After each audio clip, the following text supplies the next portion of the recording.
Ya estamos grabando. Oigan, este, no, nos vimos hace 15 días porque hace 8 no pude llegar a la sesión.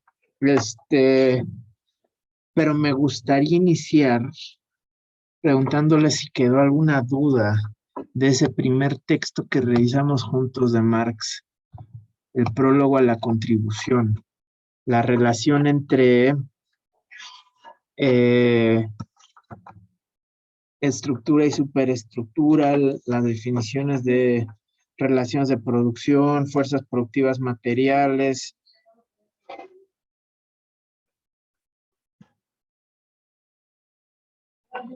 En fin, ¿quedan dudas, preguntas, comentarios, algo que haya que aclarar antes de lanzarnos a ideología alemana?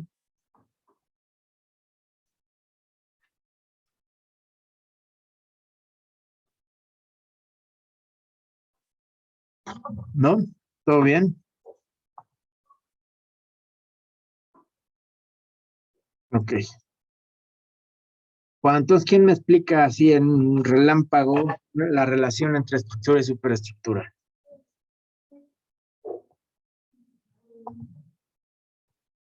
Seguimos entrando al salón. ¿Quién se anima? Pues la estructura es como las relaciones estas materiales que le llama que hay en la sociedad. O sea, y pues con esto él se refiere como pues a las cuestiones económicas más que nada, a las relaciones de clase que hay y al modo de producción imperante y todo esto. Y con superestructura se refiere más como a las cosas que lo reflejan de cierta manera, como pone de ejemplo las leyes, lo jurídico, eh, lo cultural, todo esto. Está muy bueno. Está muy bueno. Nada más, aquí voy a comentar sobre el verbo reflejo. Este, porque es un verbo cargado, es un verbo bien cargado, ¿no? Durante mucho tiempo se habló, de hecho se hablaba de la teoría del reflejo. Si ustedes revisan este texto de Lenin que se llama Materialismo y Empiriocriticismo, es un texto de 1908, Lenin se está peleando con algunas formulaciones un poquito neopositivistas del marxismo y se está peleando con los empiriocriticistas, los llaman. Y él lo que dice es que la epistemología del materialismo dialéctico es la teoría del reflejo, que de lo que se trata o en lo que consiste es en que la conciencia va a reflejar cada vez más precisamente a la realidad. Entonces vamos a decir, la realidad estaría aquí.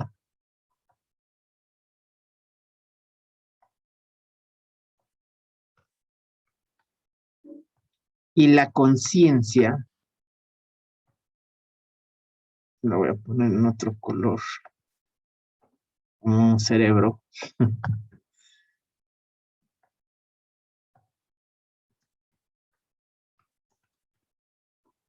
Es esta especie de espejo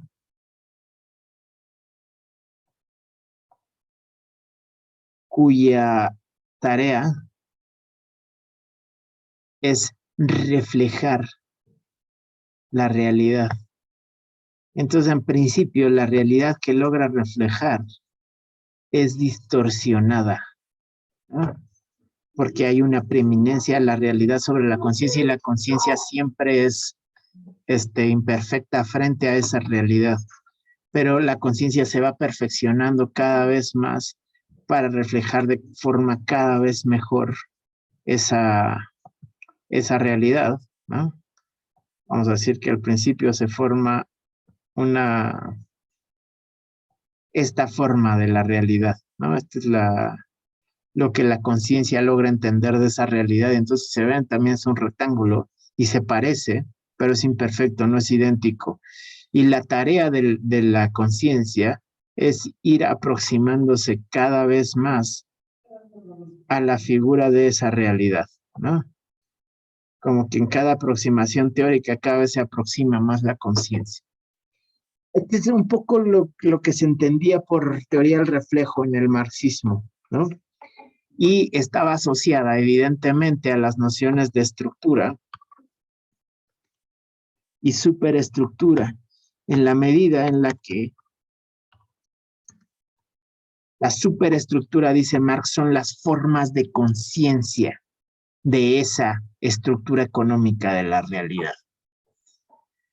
Y les digo que esta es una lectura cargada y súper problemática, y por eso quiero poner un acento acá en una lectura más dialéctica de la relación entre estructura y superestructura. Porque todo lo que dijiste, Dante, es correcto. Es correcto. Lo que estoy, digamos, poniendo un matiz es en el verbo reflejar, ¿no? ¿Por qué?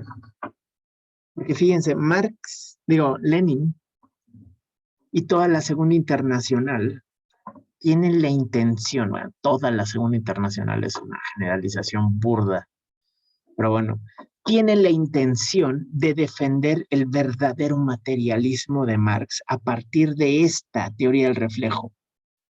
¿Eh? La conciencia es un reflejo de lo que realmente acontece en la materia. Y desde ese derrotero se sienten los más materialistas, ¿eh? Defendiendo la existencia independiente de la materia, de la conciencia. Es decir, en esto piensan que se juega su materialismo. La materia no depende de la conciencia, como quiere Hegel y los idealistas, dicen estos ultramaterialistas, ¿cierto? Sin embargo, vamos a regresar a ese esquema. Fíjense, hay un problema constitutivo. Esta representación del problema resulta más idealista que los propios idealistas. ¿Por qué? Porque ellos se están empeñando en defender la independencia. Es el objetivo. El objetivo de esos voy a poner de esos marxistas,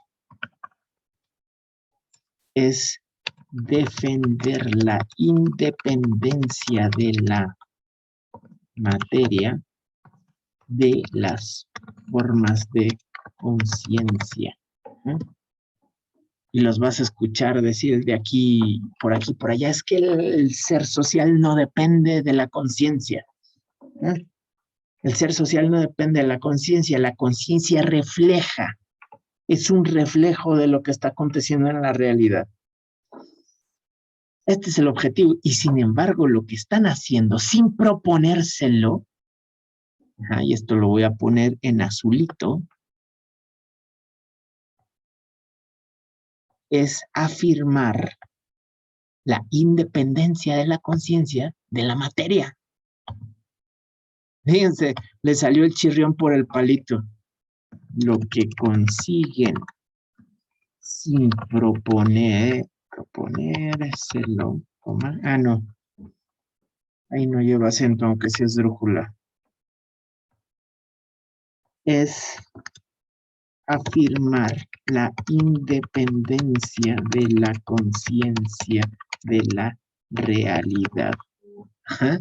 O sea, ellos quieren afirmar este lado y se pelean a capa y espada de que existe ese lado y es independiente de lo que piensa la conciencia, y piensan en ese sentido que son muy materialistas, y sin embargo están pensando que la conciencia es externa a la realidad, tal que la puede reflejar como un espejo. Y si es externa, tal que la puede reflejar, entonces tiene una existencia independiente de la realidad, está afuera. Fíjense en este esquema, cómo el espejo tiene que necesariamente estar afuera.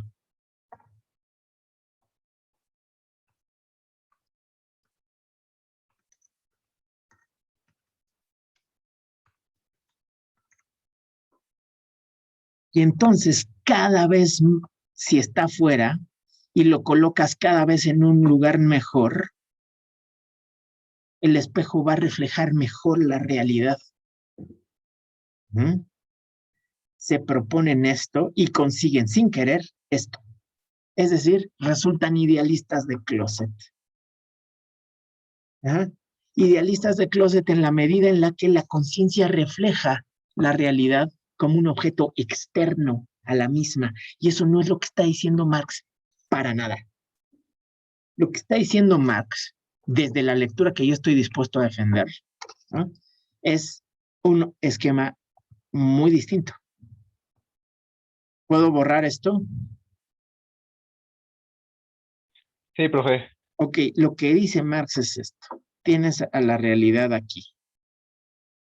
Y la realidad es un cúmulo de relaciones sociales de producción, relaciones materiales, ¿no? Entre cada dos dobleces de línea hay un nodo, ¿no? O sea, hay una persona parada, una institución parada que se relaciona con otra institución y otra persona. Y cada cruce, vamos a poner que aquí hay una persona parada en este cruce. Ese cruce es una persona.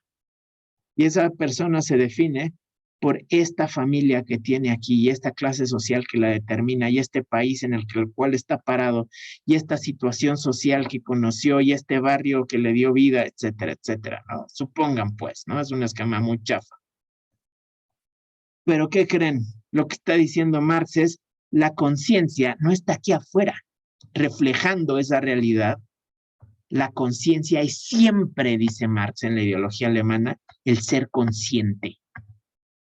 Y el ser consciente, ¿qué creen? No está afuera, está adentro de esa realidad. El ser consciente está aquí parado, viendo el mundo. De forma tal que el ser consciente siempre va a ver la realidad desde donde está parado en esa realidad material. El ser consciente siempre va a tener una perspectiva. No es como el espejo, que es capaz de reflejar objetivamente y desde afuera esa realidad. El ser consciente siempre, ahí, control Z, tiene un universo de visión. El ser consciente siempre está viendo la realidad desde aquí. Ay, caray. ¿Ah? Este es el universo que abarca su visión.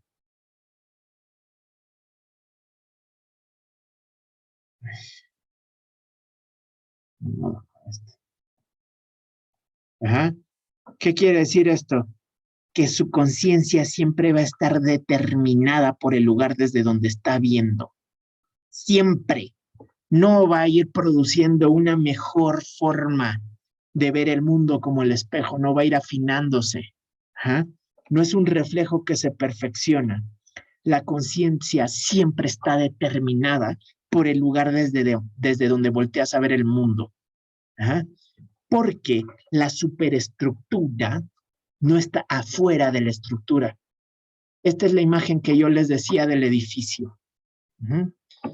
Hay quien dice, la estructura es la fábrica y la superestructura es la constitución. O sea, la estructura es lo que sucede en la producción y la superestructura es lo que sucede en el Estado, el gobierno. Pero la figura de Marx es un edificio. No son cosas separadas.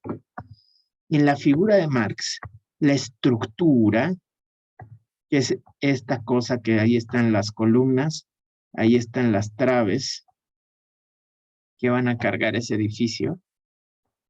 Se ve, bueno, bien hecho pues, ¿no? Pero la estructura está siempre ahí. No hay forma de dejar la estructura a un lado. Y lo que ves no es un otro lado de esa estructura, es esa misma estructura, pero tú lo que ves nada más es cómo se reviste. Tú ves esta pared y ves esta pared, no ves la columna y no ves el muro de carga. Digo, y no ves la trave. Tú lo que estás viendo es estas formaciones, ¿no? Lo más aparente. Ajá. Y lo más aparente es la forma de conciencia, pero no estás viendo qué es lo que determina esa forma de conciencia. Pues vamos a decir, yo los invito a que piensen que la superestructura no es un reflejo de la estructura. ¿Ah? La superestructura está limitada, dice Marx, está condicionada por la estructura económica de la sociedad, pero no la refleja, la produce también. Es decir, regreso al esquemita, disculpen que vaya tanto al esquemita. Este vato que está aquí parado, con esa conciencia, este vato está produciendo relaciones sociales. ¿Cierto o falso? Él se mueve en el mundo y en ese moverse en el mundo produce relaciones sociales con las personas con las que interactúa. ¿Cierto o falso? ¿O no produce relaciones sociales el que se mueve en el mundo? Sí, sí, las produce. Sí, las produce. ¿Y desde dónde las produce? O sea, ¿cómo decide? ¿Cómo Desde su decide moverse? Desde su conciencia. Vamos a decir, no están separadas la conciencia y la acción en el mundo. Sí hay acciones inconscientes, por ejemplo, y de esas se encarga mucho el psicoanálisis. Sí hay accidentes y de esas se encargan mucho otro tipo de disciplinas. Pero en el mundo nosotros estamos actuando y actuamos con una conciencia. Yo cuando actúo con ustedes, actúo desde cómo pienso el mundo. Ahora, el hecho de que cómo yo pienso el mundo está determinado por de dónde vengo, en dónde estudié, cuál fue mi familia, en qué barrio crecí, con quién me he relacionado, con toda mi historia de vida, es cierto, mi conciencia está determinada, pero eso no quiere decir que mi conciencia no participe en la producción de relaciones sociales en el mundo. Fíjense cómo va de ida y de regreso. Mi conciencia está determinada por el ser social, pero yo estoy actuando en el mundo desde mi conciencia. Esta es la relación dialéctica que yo les decía. La conciencia no solo refleja pasivamente como un espejo, también es parte constitutiva de la producción de mundo. ¿Mm? Esta es la relación que yo les quería decir entre estructura y superestructura. Es una relación dialéctica. ¿Ah? Desde mi conciencia actúo en el mundo. Y sí, mi conciencia está determinada por ese mundo, pero también el mundo se va a sobredeterminar por lo que yo hago en ese mundo. Y se va a transformar el mundo. ¿Ah? Y se transforma por cómo actúan los individuos. ¿Mm? Bien, hasta ahí vamos a dejar eso. Muchas gracias, Dante. Sirvió buenísima tu respuesta para el repaso del texto anterior. Ok, vamos a entrar ahora a ese texto que se llama Ideología Alemana. Que en palabras de los autores estaba entregada la crítica roedora. ¿Mm? Porque lo preparan en 1948, el mismo año en el que están escribiendo el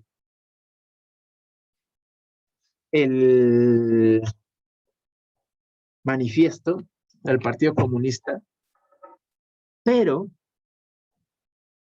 no la publican en mucho tiempo. Queda ahí en arrumbada, y entonces está en la crítica roedora o sea, los ratones se le están comiendo. Eso es lo que quiere decir que estaba para la crítica roedora. Se publica hasta mucho tiempo después. Es más, yo creo que se publica después de la muerte de Marx. La publica Federico Engels, no estoy seguro, pero casi lo podría apostar.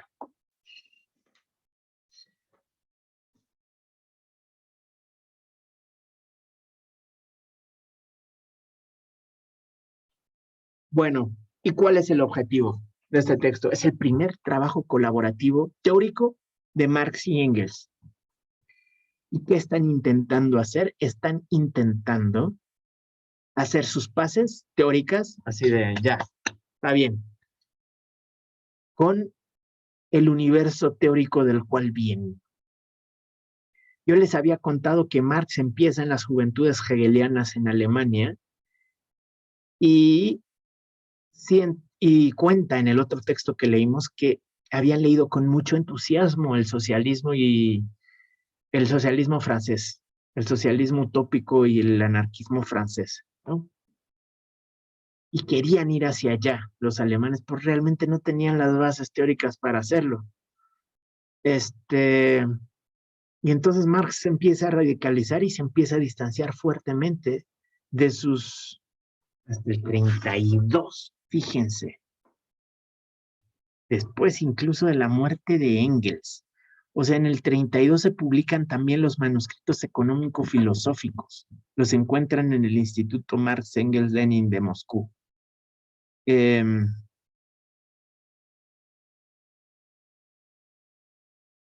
Bueno, lo que les quiero decir es esto. Quieren hacer las paces teóricas con la filosofía alemana, con los jóvenes hegelianos. ¿Por qué? Porque ahora ya se metieron a estudiar economía política y dicen es que los alemanes siguen en el pensamiento especulativo. Y además ni siquiera lo están haciendo seriamente. Se están peleando por retazos de Hegel. Ni siquiera tienen una crítica al sistema hegeliano, a la dialéctica hegeliana en su totalidad. Entonces la ideología alemana es un pleito contra la forma en la que se está haciendo filosofía a mediados del siglo XIX en Alemania. Es decir, contra los herederos de Hegel.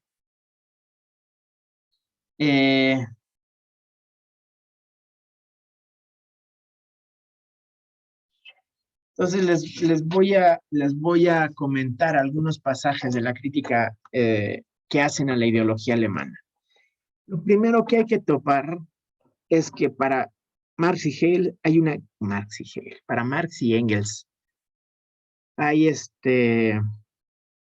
una crisis fuerte en la producción teórica post-hegeliana, ¿no? Dice, estos post-hegelianos, estos alumnos de Hegel, piensan que han transformado el mundo en el pensamiento, ¿no? Pero es muy sarcástico lo que está haciendo. Fíjense, les voy a leer el primer parrafito. Según anuncian los ideólogos alemanes, Alemania ha pasado en estos últimos años por una revolución sin igual. El proceso de descomposición del sistema hegeliano que comenzó con Strauss se ha desarrollado hasta convertirse en una fermentación universal que ha arrastrado consigo a todas las potencias del pasado. Esto está entre comillas, obviamente se está burlando.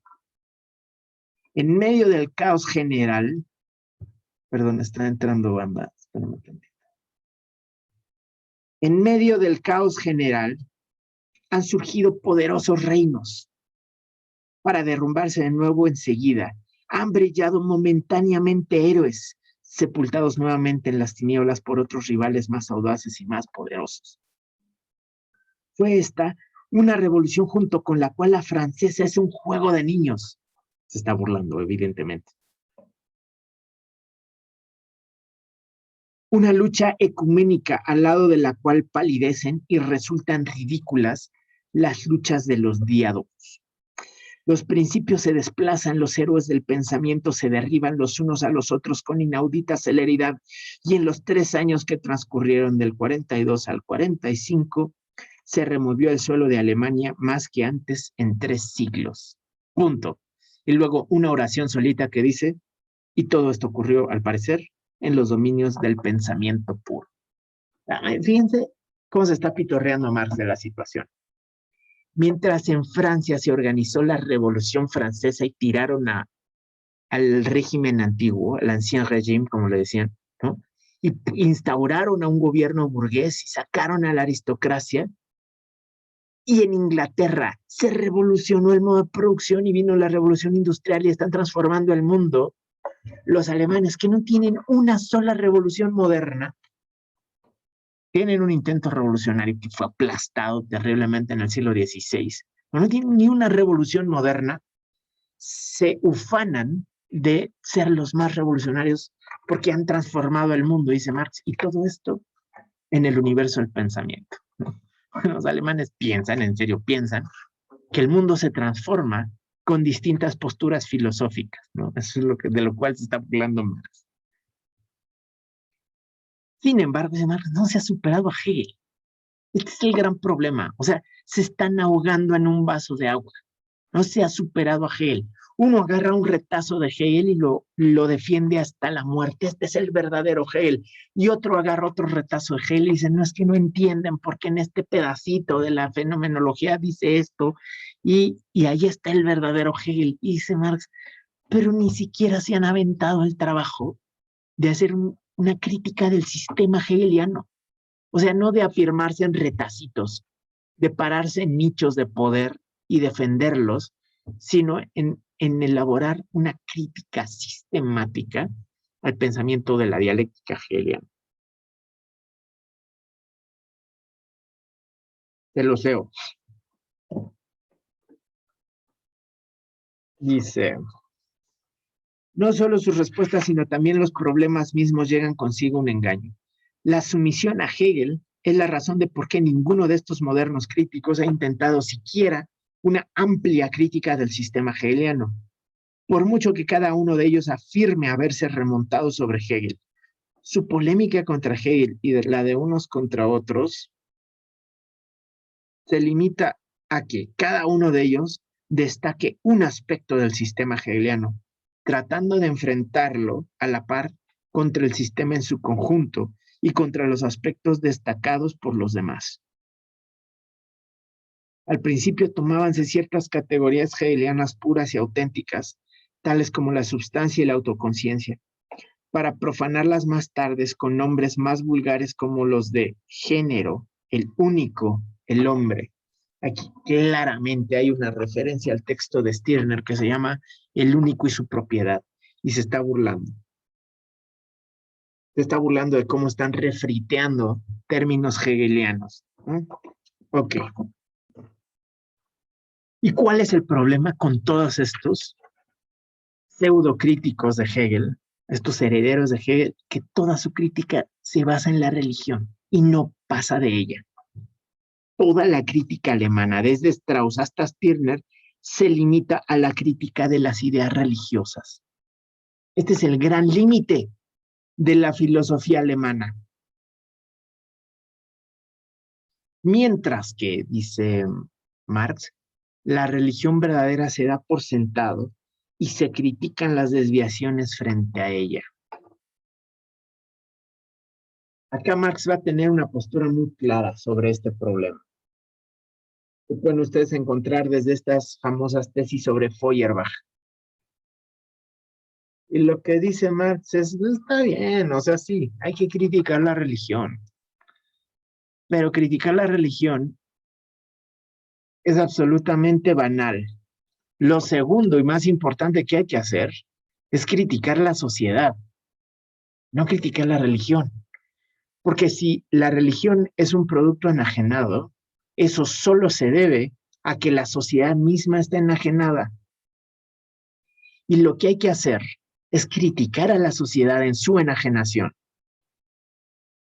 Entonces, hay mucha banda que se queda en una lectura muy superficial de lo que dice Marx sobre la religión. Y piensan que Marx está peleado a muerte con la religión.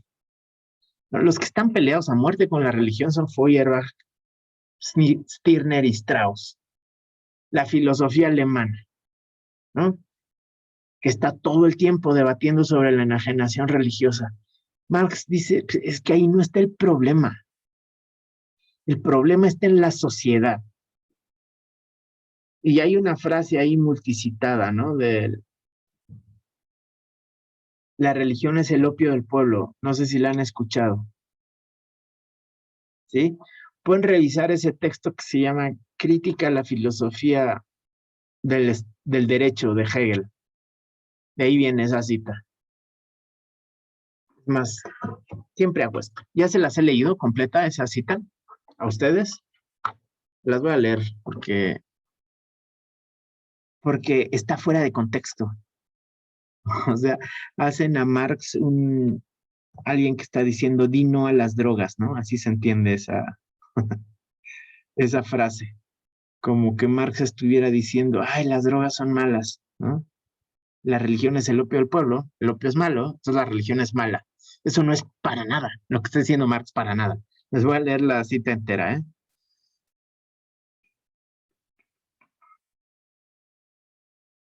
Ahí voy, ahí voy, ahí voy.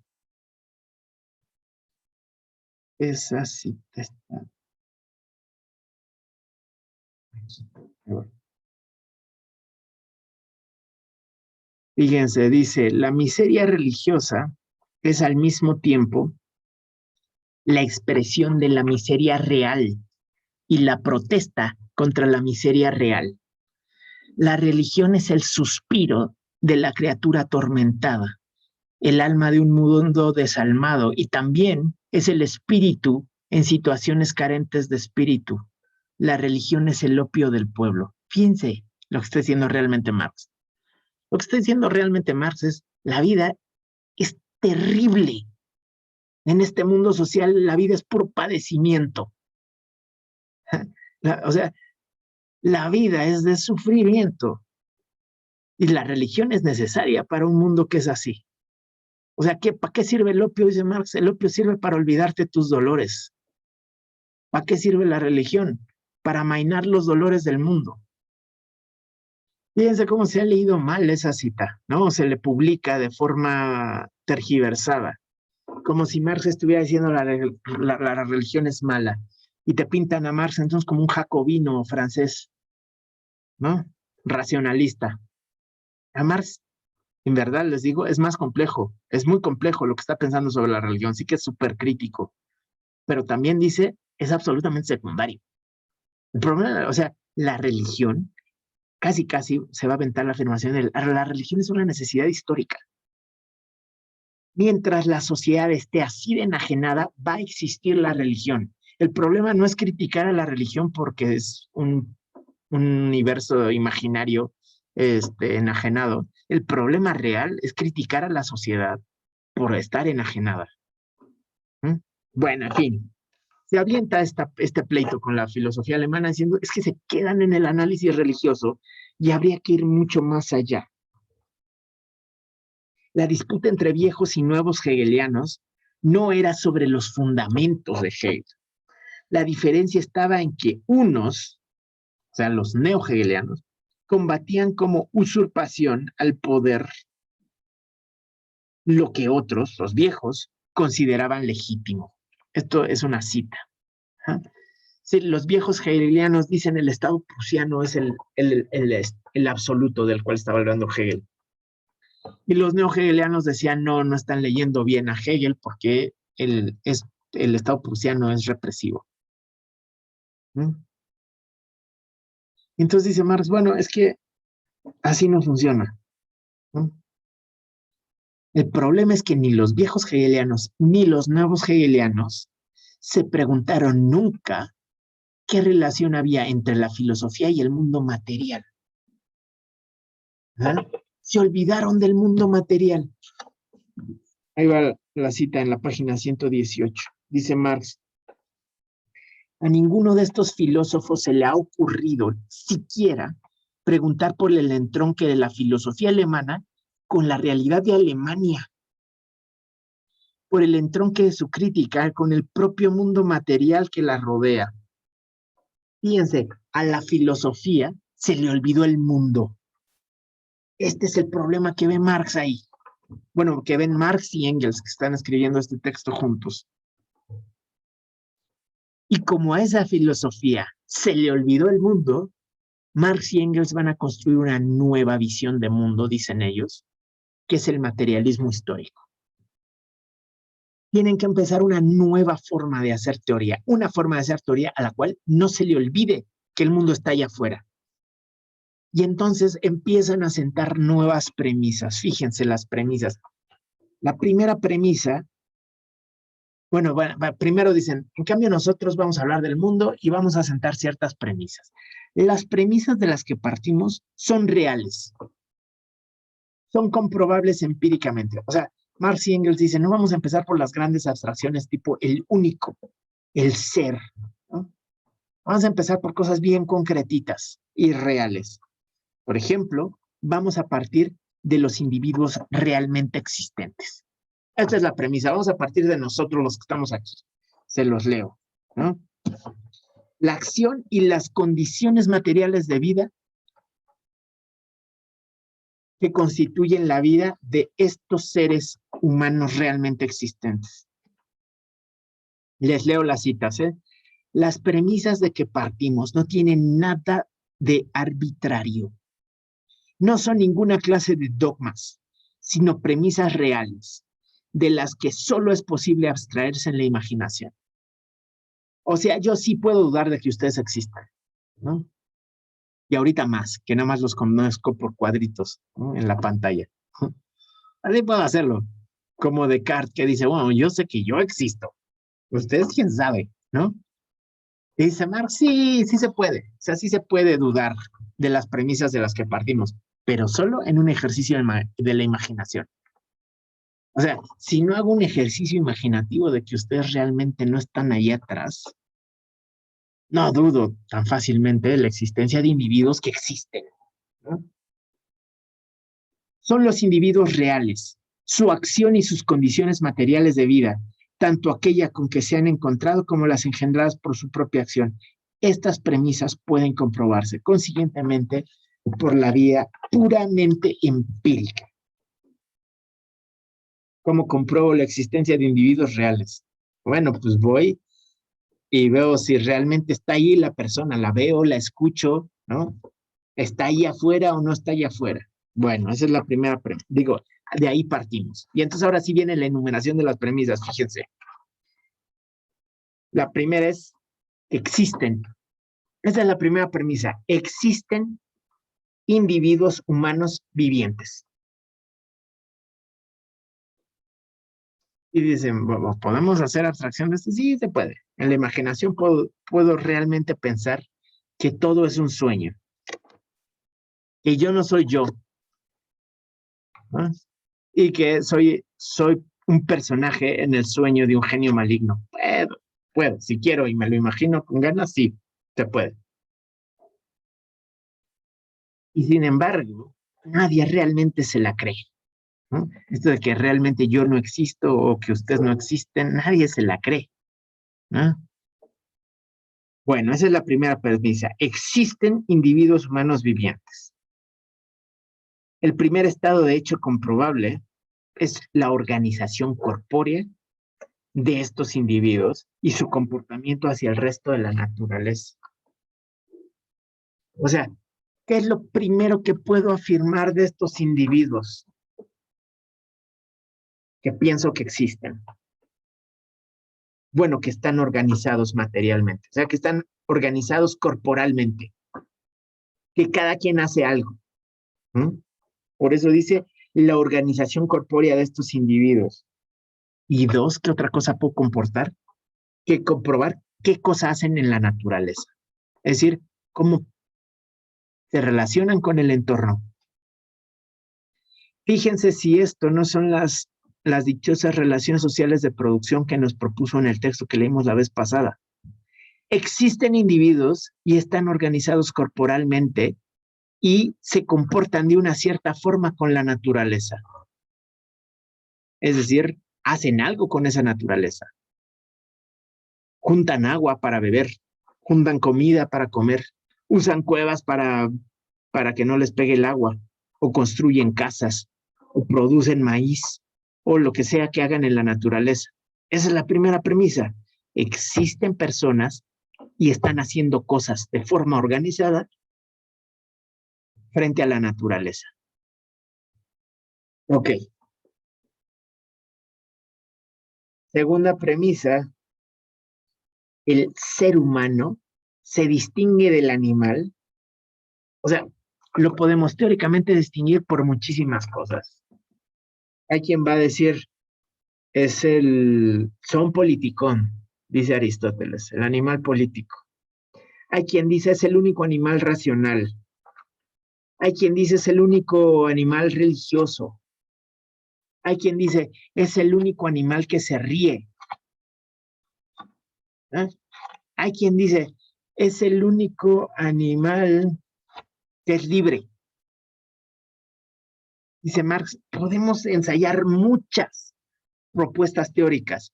Sin embargo, el ser humano se distingue a sí mismo de las demás especies a partir de que empieza a producir sus propios medios de vida.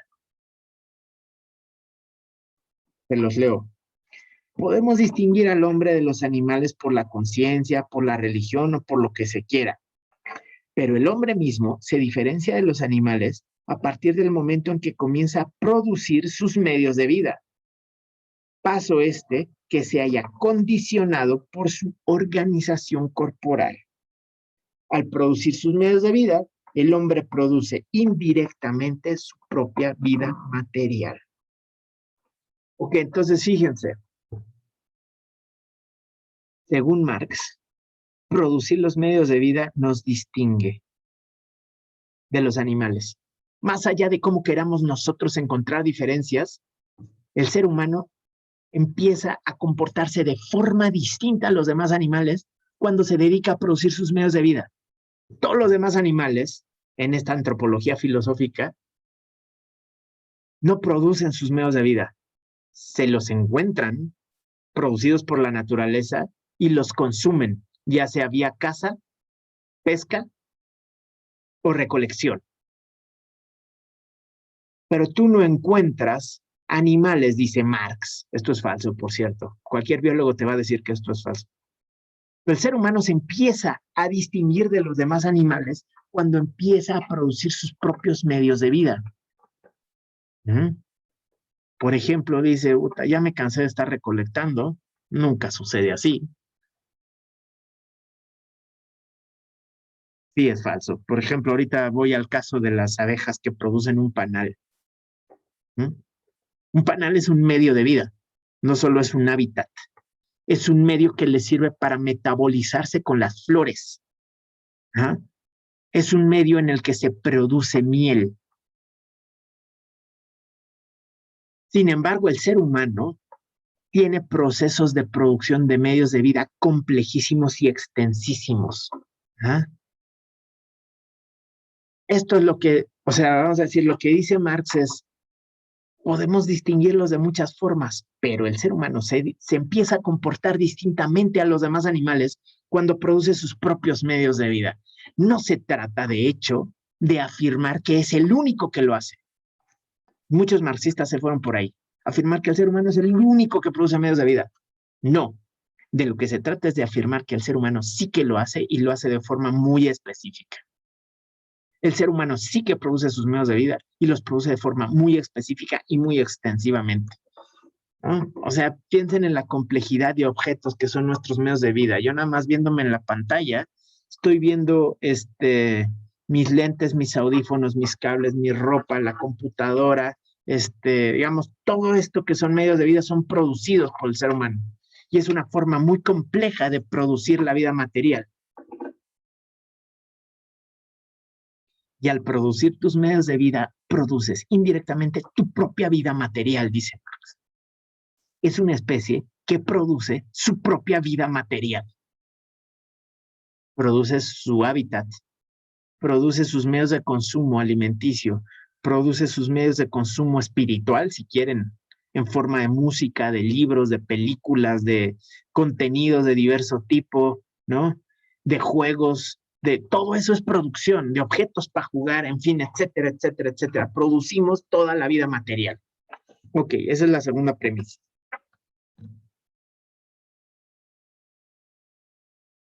Te las leo. Ya se las leí.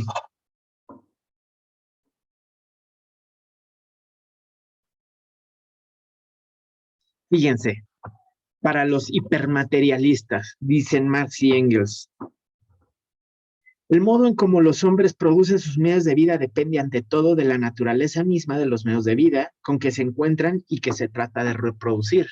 O sea, a ver, si están en el trópico, los seres humanos no van a producir canales que transportan agua durante kilómetros y kilómetros para llegar a plantíos. No, porque están en el trópico y los medios con los que se encuentran son lluvias torrenciales tropicales. Mientras que si se encuentran en Egipto, van a ser el pueblo de la cuenca del Nilo. Se van a poner a lo largo de la única fuente de agua en el desierto y de ahí van a construir canales.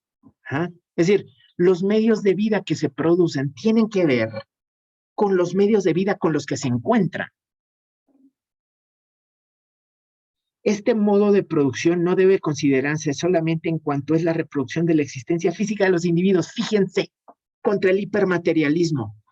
Marx y Engels diciendo, producir la vida no quiere decir solamente la reproducción de la existencia física de los individuos.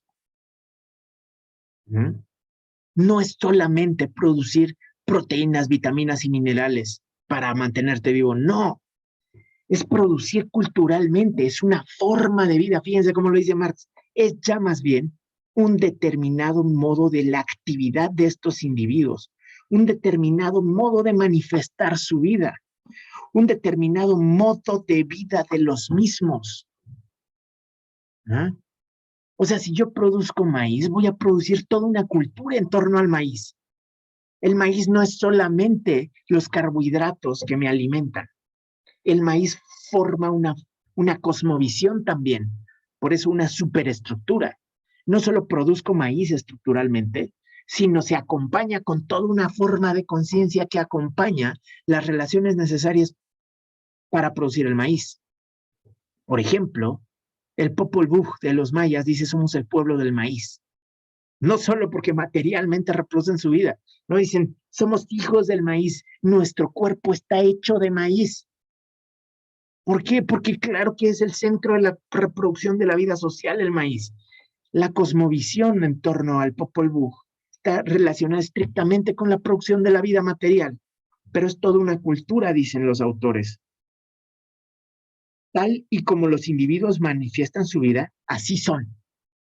Como la manifiestan, no como se la representan, ¿no? Los individuos son como manifiestan su vida, en las formaciones de vida que se manifiestan. Lo que son coincide por consiguiente con su producción. Aquí está la determinación estructural. Lo que son socialmente coincide materialmente con su producción, tanto con lo que producen como con el modo como lo producen.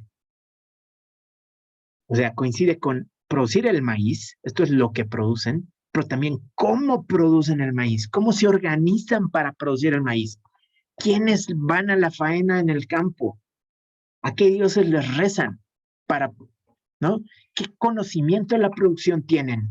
Todo esto implica una forma de vida específica. Lo que los individuos son depende, por tanto, de las condiciones materiales de su producción. Aquí está, esto que habíamos leído en el prólogo está aquí de nuevo.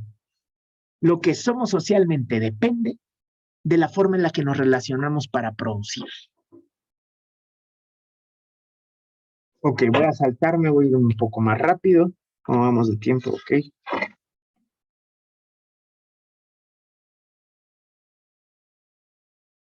El modo de producción, por tanto, no es algo secundario. Es absolutamente fundamental. El modo de producción ya implica un modo de vida. Si queremos estudiar una forma de vida, tenemos que poner atención en el modo de producción. Por eso, en el materialismo histórico, estudiar el modo de producción es tan absolutamente importante.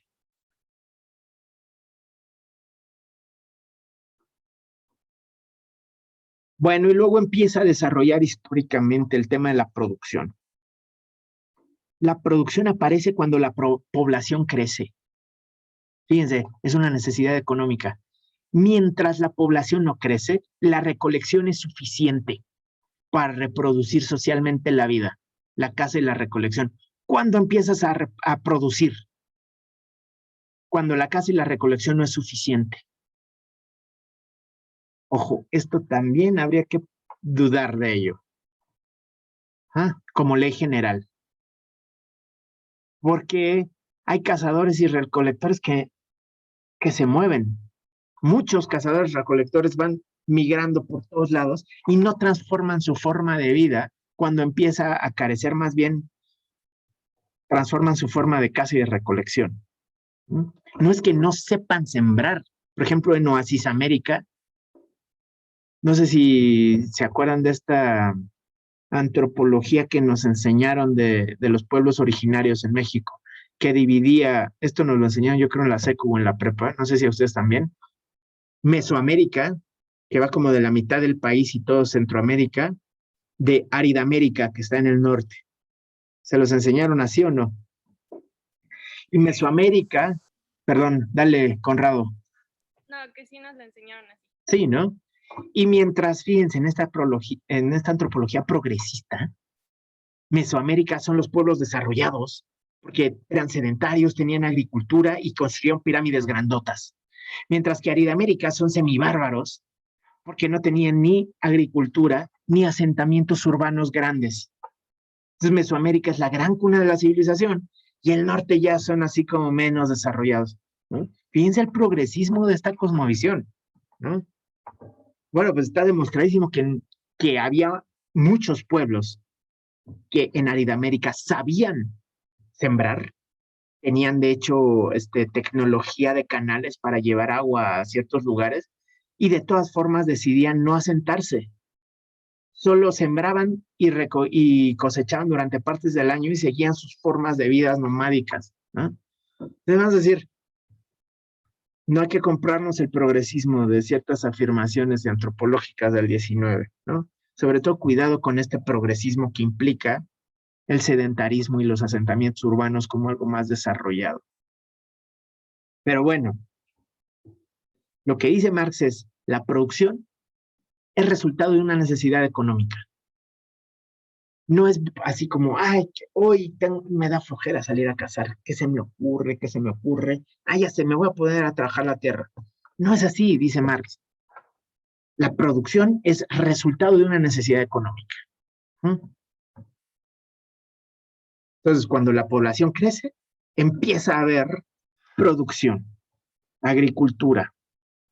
La producción, evidentemente, se ve afectada por el desarrollo de las fuerzas productivas. Acá está la segunda tesis del prólogo que leímos la semana pasada, no, hace 15 días, ¿no? Es decir, ¿qué tanto produzco? Bueno, pues depende de qué tanta capacidad tengo para producir. Si estoy sembrando en tierra infértil y desértica, pues voy a cosechar menos que si estoy sembrando en el trópico, en tierras fértiles, donde hay mucha agua y la tierra da cualquier cosa. Entonces, ¿qué va a decir? Hay una relación estrecha entre el desarrollo de las fuerzas productivas y la división social del trabajo. ¿Qué quiere decir esto? Que cómo nos dividimos el trabajo socialmente, tú qué haces, yo qué hago, aquel qué hace, aquella a qué se va a dedicar, tiene que ver con la capacidad productiva de una sociedad. La división social del trabajo está estrechamente relacionada con el desarrollo de las fuerzas productivas. Mientras nuestras fuerzas productivas son incipientes, todos le entran a todo. Por ejemplo, en las comunidades, algunas comunidades, pueblos originarios de la nación tortuga, dicen la banda del norte de América. Los Lakota, por ejemplo, ¿no? Son pueblos eminentemente nomádicos, cazadores, recolectores y producen poco. Y lo que producen, las fuerzas productivas, son compatibles con que todos le entren a todo. Entonces todo el mundo sabe hacer zapatos. No hay un especialista en zapatos. Todo el mundo sabe cazar. Todo el mundo sabe criar caballos. Todo el mundo sabe hacer las puntas de las flechas y las armas. ¿Ah? ¿Por qué? Porque el desarrollo de las fuerzas productivas no implica una hiperespecialización para atender el nivel de desarrollo de las fuerzas productivas. Entonces, la división social del trabajo se corresponde con un cierto nivel de desarrollo de fuerzas productivas, dice Marx. Y entonces, ¿qué pasa? La división social del trabajo trae consigo la construcción de intereses diferenciados entre los sectores divididos. Por ejemplo, mientras había comunidades, pueblos, etnias, cazadores, recolectores, y todos se dedican a lo mismo y todos producen lo mismo, La verdad es que no es propiedad personal. Todo es de todos. Agarra un escudo y el escudo es de la comunidad, pues es el que se ocupa, ¿no? Vamos a salir a cazar, bueno, pues agarra un arco. Ah, sí hay propiedad personal, pues, pero muy así, muy incipiente.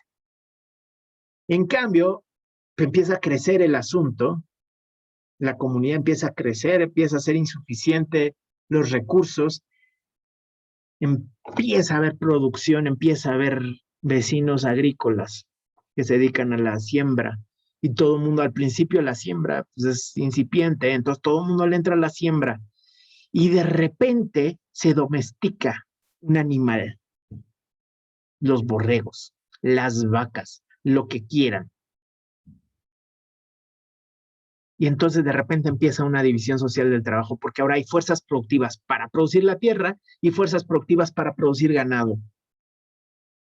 Y se dividen en sectores. Pues la banda que se dedica al campo y la banda que se dedica a la tierra, al ganado. ¿Pero qué creen? El ganado produce todo el año. Piensen en tener borregos. Los borregos se reproducen entre ellos, entonces va creciendo. Si los cuidas bien, va creciendo. Los borregos proveen lana 2 veces al año y entonces ropa. Los borregos proveen carne cada tanto y como se siguen reproduciendo, no pierdes suficientes borregos, entonces tienes carne cada tanto. Los borregos producen leche y la leche produce productos lácteos. Entonces queso, mantequilla, leche, todo el año. Mientras tanto, la banda de esa sociedad que produce la agricultura, que es igual de necesaria para esa sociedad, el producto agrícola, es un producto mucho más castigado, porque la tierra produce 2 veces al año, cuando mucho, si la tienes además rotando y así, 2 veces al año, mientras que el que se dedica a la ganadería, producto todo el tiempo. Y entonces el agricultor dice, bueno, sí, pero pues todos estamos chameando, todo es de todos. Y el vecino rico, el ganadero que tiene producción todo el año, dice, ay, no, espera, aguanta, este es mío. Tú, lo tuyo es la agricultura, lo mío es la ganadería. ¿Ah? Fíjense cómo la división social del trabajo produce intereses diferenciados. Estos son lo que van a resultar en intereses de clase. Hay intereses específicos de un grupo productivo. ¿Por qué? Porque si divides el trabajo, se divide la propiedad. ¿Mm? Si divides el trabajo, la propiedad se divide. Y con la propiedad vienen intereses de clase, intereses diferenciados de los sectores y los grupos sociales. Entonces, a cada división social del trabajo corresponde una forma de propiedad, dicen Marx y Engels. Cuando el trabajo social le entran todos a todo, como en el comunismo primitivo, la propiedad es comunal. Así es la forma tribu, y ahí desarrolla la forma tribu. La producción es incipiente, hay caza y pesca, algo de ganadería y agricultura. Hay una división del trabajo incipiente también, todo el mundo le puede entrar a todas las actividades y la propiedad es colectiva. Pero de repente en la historia observamos la construcción de una forma comunal estatal. Por ejemplo, en las polis griegas. ¿No? Muchas tribus se unen y forman una ciudad. Los ciudadanos del Estado, en cuanto a comunidad, ejercen poder sobre esclavos. Porque ahora, ¿cómo le hacemos para producir? Pues vamos a conseguir banda que trabaje. Entonces empieza la forma de producción esclavista. Y entonces la división del trabajo es más desarrollada. Los esclavos le entran a todas las faenas duras. Y los libres, pueden entrarle a las tareas más leves, como artesanía y cosas así. ¿Mm? Empieza a haber una contradicción campo-ciudad, porque en el campo está el trabajo pesado realizado por esclavos, en la ciudad empieza a haber la subsistencia a partir de la comida que se produce en el campo y la producción de excedentes tipo artesanía y otras cosas, orfebrería, etc. Empieza a desarrollarse, aunque de manera incipiente, la propiedad privada, mobiliaria, es decir, como decir, esto que se puede mover, no sé, esta espada es mía. Pero la propiedad inmobiliaria apenas va va surgiendo. Bien, la tercera división del trabajo es la forma feudal o por estamentos. Y entonces acá, ¿cómo se describe? En lugar de ciudad, la vida ocurre en el campo, porque la producción es muchísimo más rural que antes. Y de lo que se trata es de propiedad de tierra, extensiones de tierra amplísimas. Y entonces las fuerzas productivas dependen de una población escasa en la Edad Media, pocas personas para trabajar y dispersa en grandes extensiones de tierra. Entonces produce poco y sobre todo de forma agrícola. En el campo hay una organización jerárquica de la propiedad territorial, en la ciudad hay propiedad corporativa, bla, bla, bla, y así describe el feudalismo. Ok. Y entonces empieza a construir la tesis de, a una división del trabajo corresponde una cierta forma de propiedad y a esa forma de propiedad corresponde una formación histórica específica. Hasta acá, dudas, preguntas. ¿No? Ok, me sigo, ¿eh? Entonces va a decir Marx, van a decir, porque son los dos, Marx y Engels, del análisis de las formas de propiedad se desprende que existe una relación entre el modo de producción y la organización social y política. O sea, a ver, esta relación que ya en el prólogo leímos como conclusión general, que decía, las relaciones de producción se corresponden con el desarrollo de las fuerzas productivas materiales, así lo leímos, ¿se acuerdan? Acá es un resultado, dice Marx y Engels. Si tú te pones a estudiar los diversos modos de producción, te das cuenta que a cada modo de producción le corresponde una forma de organización del Estado. Es decir, a la estructura le corresponde una cierta superestructura. Vamos a encontrar una forma de organización social, política y jurídica en el feudalismo, cuando se produce como feudalismo. Y vamos a encontrar una cierta formación política y jurídica en el esclavismo, cuando se produce como esclavismo. Y vamos a encontrar una cierta forma de organización política y jurídica en el capitalismo, cuando se produce como capitalismo. Entonces, como conclusión, dicen Marx y Engels, a cierta forma de producción le corresponde una cierta forma de organización política.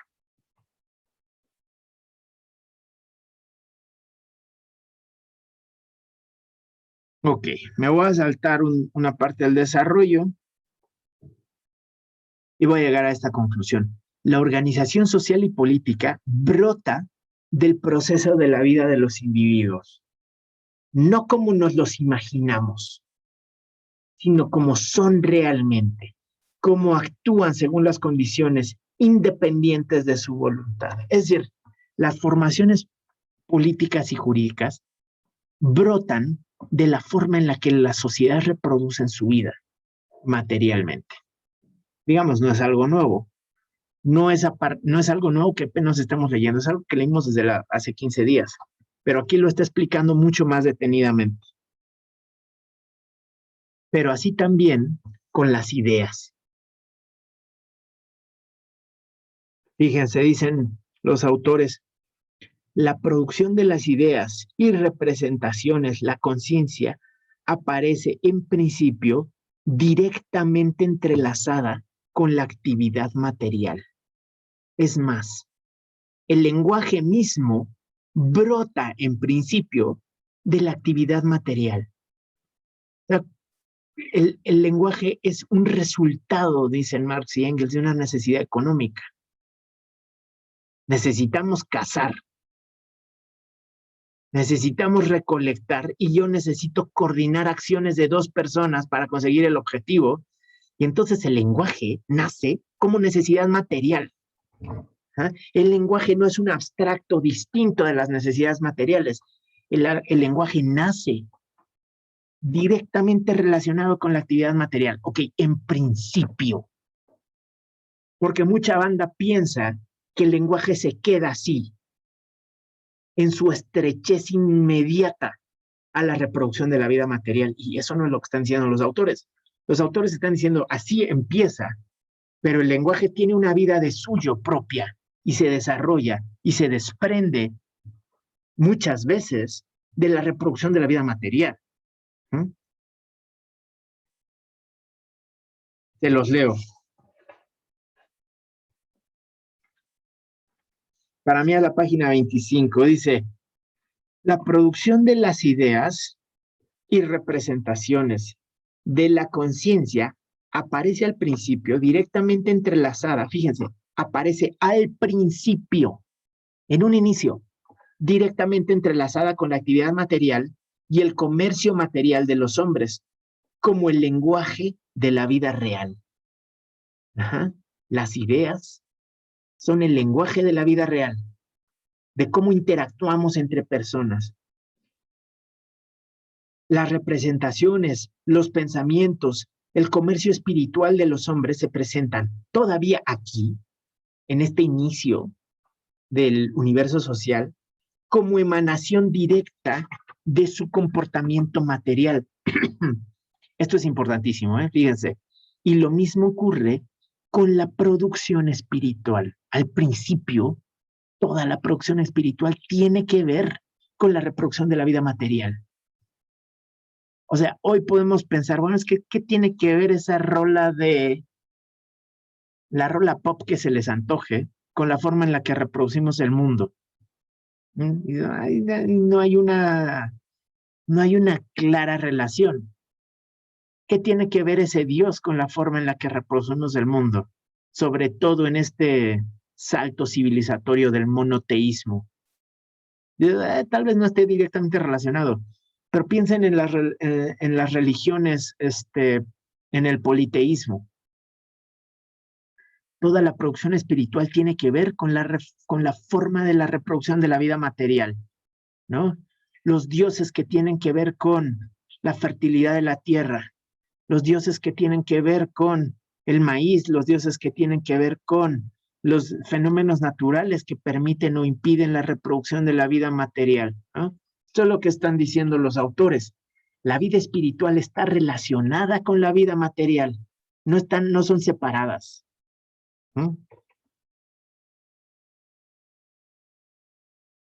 Y lo mismo ocurre con la producción espiritual, tal y como se manifiesta en el lenguaje de la política, de las leyes, de la moral, de la religión, de la metafísica, etcétera, de un pueblo. Fíjense, política, leyes, metafísica, religión, moral, todo de un pueblo está relacionado en el fondo, dicen Marx y Engels, con la reproducción de la vida material. Los hombres son los productores de sus representaciones, de sus ideas, es decir, yo produzco mis representaciones, pero los hombres reales y actuantes, tal y como se hayan condicionados por un determinado desarrollo de sus fuerzas productivas. O sea, sí, yo produzco mis ideas, pero yo, concreto, este yo que vive aquí, determinado por cómo me relaciono, por cómo reproduzco mi vida, por dónde trabajo, por dónde puedo comprar lo que necesito para comer. Entonces, sí, yo reproduzco mis representaciones, pero yo, reproduciendo mi vida en estas relaciones. Entonces, las ideas que yo produzco están condicionadas por la forma en la que reproduzco mi vida y por el intercambio que corresponde hasta llegar a las formaciones más amplias. Hasta llegar a las formaciones más amplias, donde la reproducción espiritual, mental, lingüística, tal vez ya no tiene una relación tan directa o tan evidente con el universo de la reproducción material. Fíjense, está buenísimo. La conciencia no puede ser nunca otra cosa que el ser consciente. ¿Qué es la conciencia? La conciencia es siempre, en cada caso, la conciencia de alguien, de un ser consciente. No hay tal cosa como la conciencia supraindividual o un fantasmita abstracto que flota en el aire.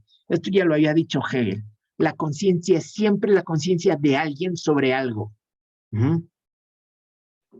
Y el ser de los hombres es su proceso de vida real. Por lo tanto, es el ser real lo que determina la conciencia del ser consciente. Y si en toda la ideología los hombres y sus relaciones aparecen invertidos como en una cámara oscura, este fenómeno no responde a un proceso histórico de vida, como la inversión de los objetos al proyectarse sobre la retina, responde a su proceso de vida directamente físico. Esto se los voy a dibujar, porque está hablando de cómo en la ideología se invierte esta relación. Va. Fíjense, voy a borrar esto.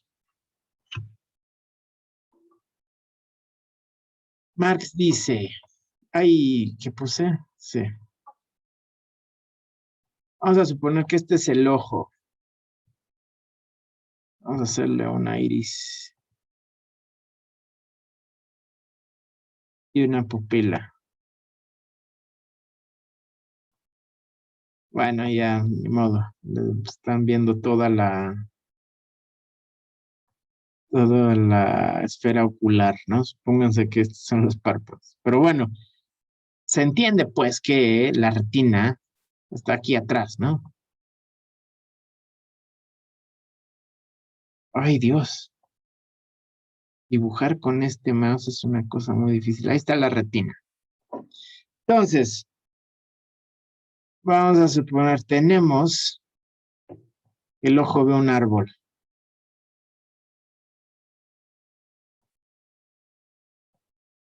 Este es el árbol, ¿no? Y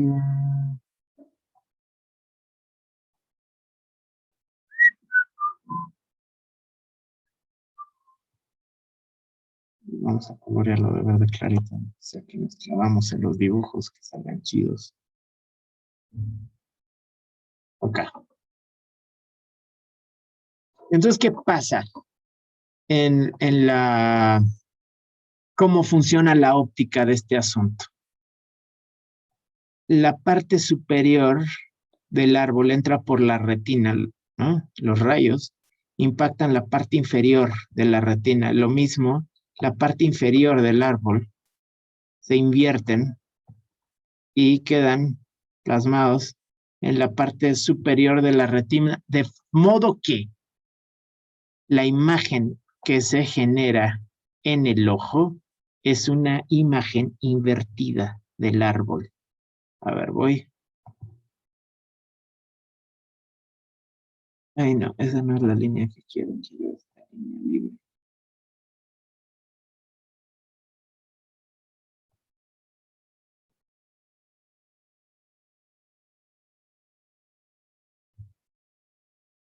Así, más o menos, ¿no? Se entiende la idea, pues, ¿no? Se invierte la imagen debido a la óptica misma, igual que en la cámara oscura. O sea, yo estoy usando un ojo. Marx usa la idea de la cámara, una cámara oscura, ¿no? En la cámara oscura también la fotografía sale invertida. ¿Para qué le sirve a Marx esta imagen? Para hablar del proceso ideológico. En la realidad, en la realidad, son, digamos, la base material. Es el tronco. Es decir, la producción de la vida material es lo que sostiene a la cresta del árbol.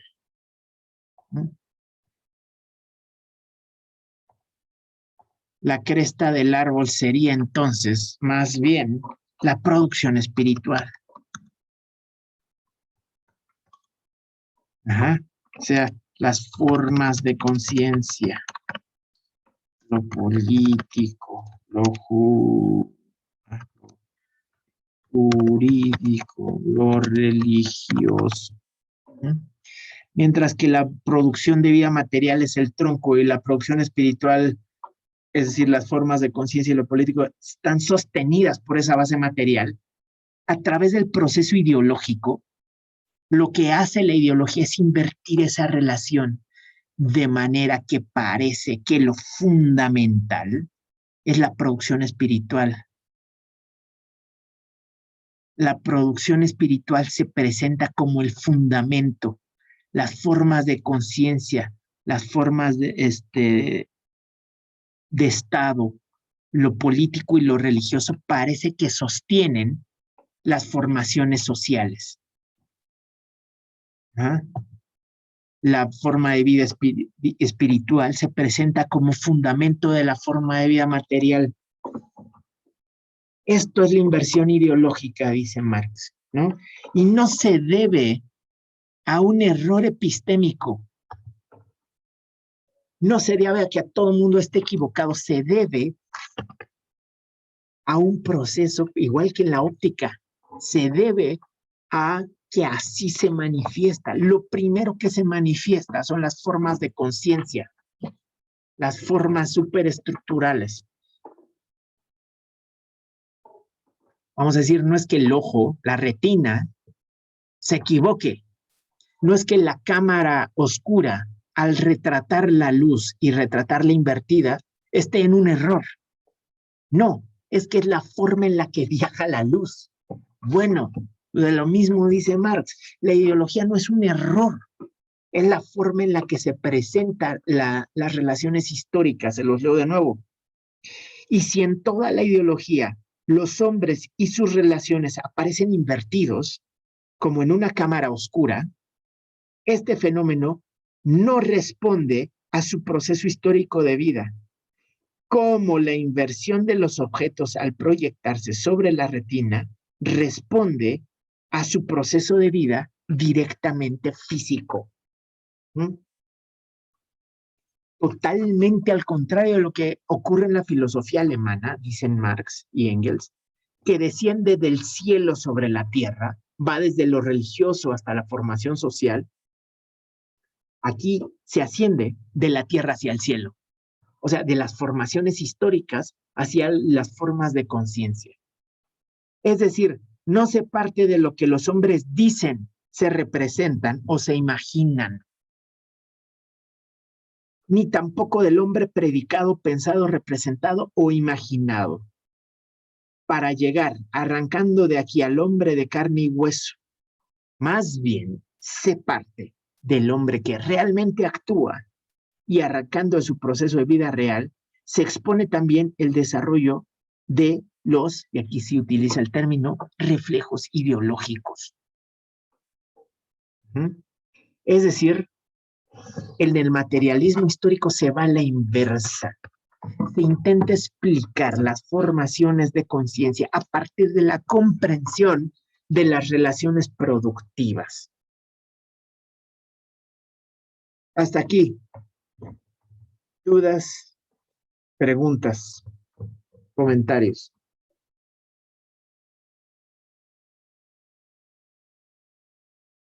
¿No?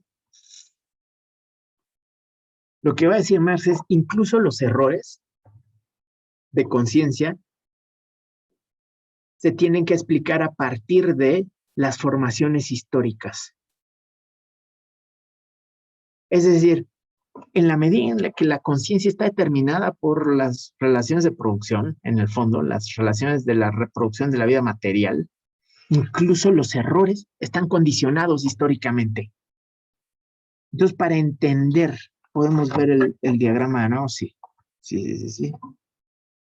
Basta.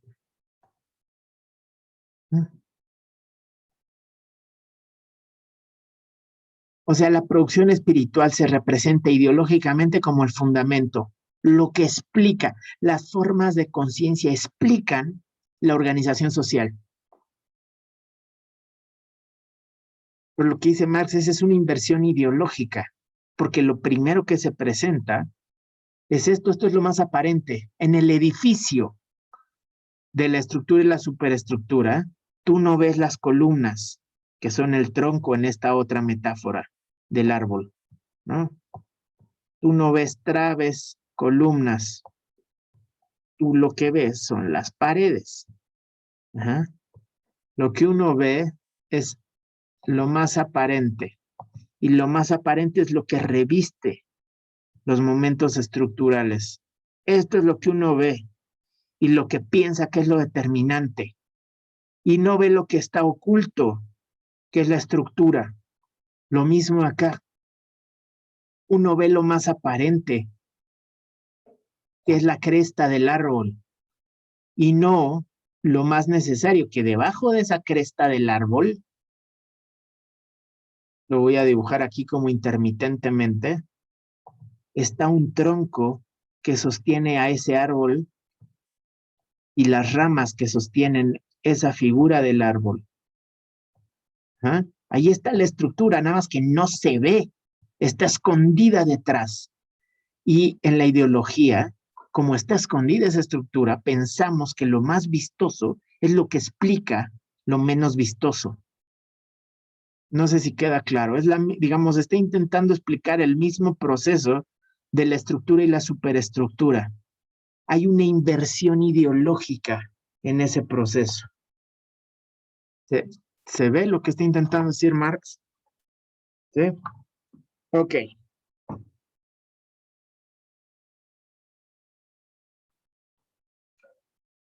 Entonces, ¿qué va a decir Marx? La conciencia no tiene una historia propia.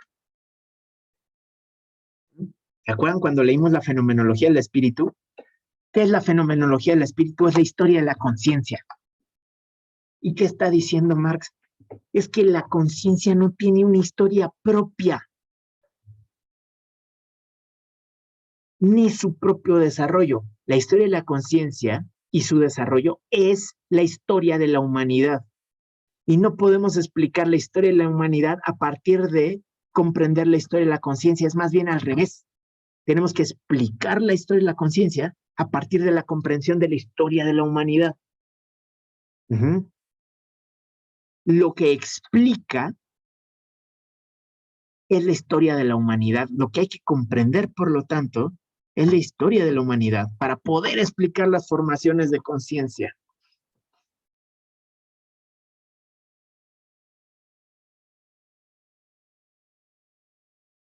En la consideración del materialismo histórico, dicen Marx y Engels, se registra empíricamente un proceso activo de desarrollo. La historia, dicen, no es una colección de datos muertos. No es nada más coleccionar datos. Los datos, en general, son pasivos, están dados. El 4 es un dato, un número, está muerto ahí. De lo que se trata no es de coleccionar datos quietos, de lo que se trata es de entender procesos. Ajá.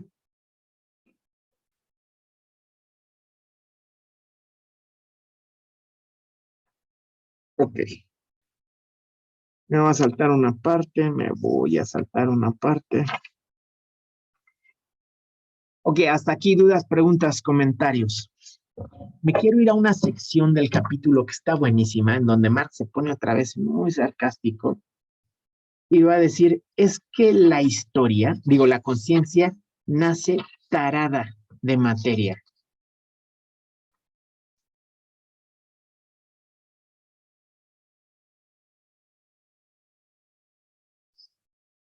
Miren, ya en este primer apartado que se llama historia, Marx va a decir, por ejemplo, el primer hecho histórico es porque el siguiente, la producción de los medios indispensables para la satisfacción de estas necesidades. El primer hecho histórico que hay que estudiar es la producción. Lo segundo es que la satisfacción de la primera necesidad, la acción de satisfacerla y la adquisición de instrumentos necesarios para ello conduce a nuevas necesidades. Yo tengo hambre y para satisfacer la necesidad del hambre, necesito organizarme, necesito producir instrumentos, necesito producir relaciones sociales. Eso que produje va a producir nuevas necesidades, ¿no? Y así se mueve.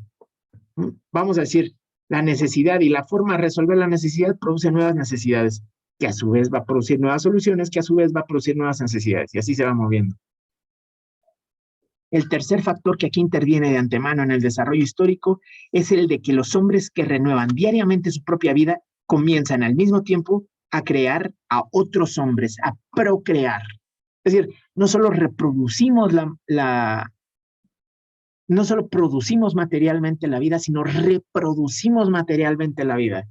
Es la relación entre el hombre y la mujer, entre padres e hijos, la familia, etc. Y eso también tiene una lógica de desarrollo.